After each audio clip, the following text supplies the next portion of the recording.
juta hektar yang mengakibatkan adanya konflik agraria.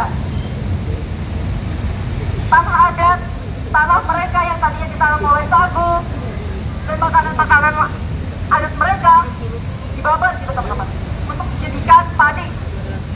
Yang mana Papua itu gak semuanya makan nasi teman-teman.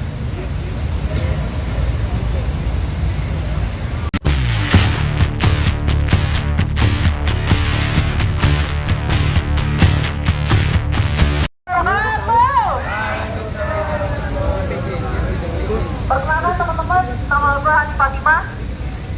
Gue mahasiswa pertanian. Gue bakal bawa tentang sistematik sama dengan teman gue. Cuma bedanya yang bakal gue angkat ini tentang food estate.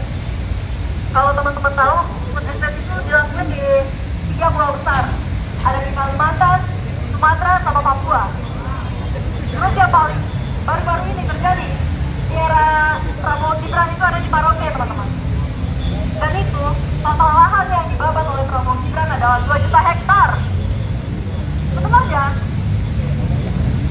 food estate ini bagus teman-teman, karena guna membangun pangan Indonesia. Karena kita ini selama ini selalu impor beras ke Vietnam, negara-negara yang ada di ASEAN. Ya padahal kalau kita tahu Indonesia itu negara agraria, negara agraris gitu.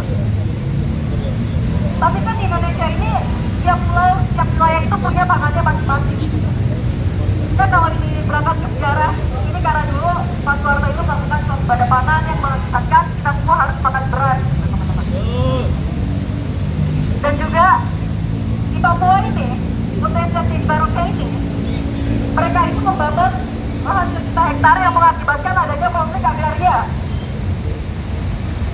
Tanah adat, tanah mereka yang tadinya ditanam oleh sagu dan makanan-makanan adat mereka dibabat gitu teman-teman untuk dijadikan padi.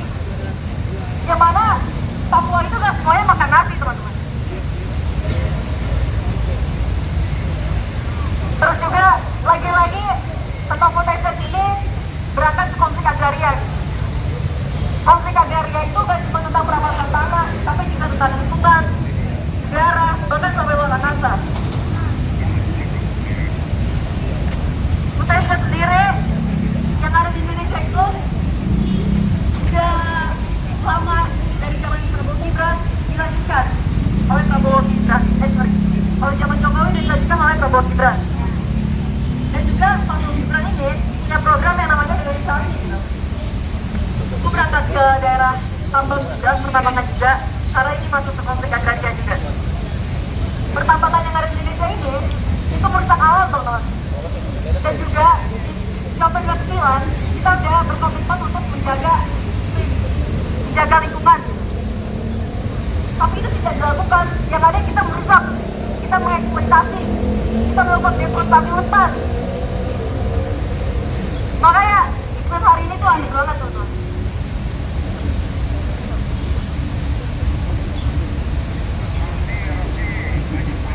Ya teman-teman, mungkin segitu aja dari gua. Mulai teman-teman diangkat tangan kirinya dikepalkan. Hidup mahasiswa! Hidup mahasiswa! Hidup perempuan melawan! Hidup perempuan yang melawan! Hidup mahasiswa Indonesia! Hidup mahasiswa Indonesia!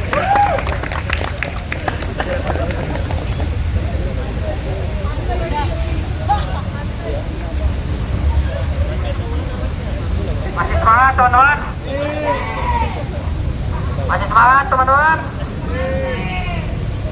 Lagi teman-teman, hidup mahasiswa! Hidup rakyat Indonesia! Hidup perempuan yang terus berjuang! Ya, ini rata-rata juga perempuan ya. Kita melihat perjuangan teman-teman, ini nggak sia-sia ya. Karena ini bentuk salah satu kita dalam kita itu mau membela negara tuh. Kita udah tahu nih teman-teman, negara kita itu lagi kenapa-napa gitu kan, lagi tidak baik-baik aja. Dan salah satunya bentuk kita untuk membela negara, salah satunya itu teman-teman, kita memberikan rekomendasi-rekomendasi yang ada kepada pemerintah tuh. Dan kita harus terlibat teman-teman.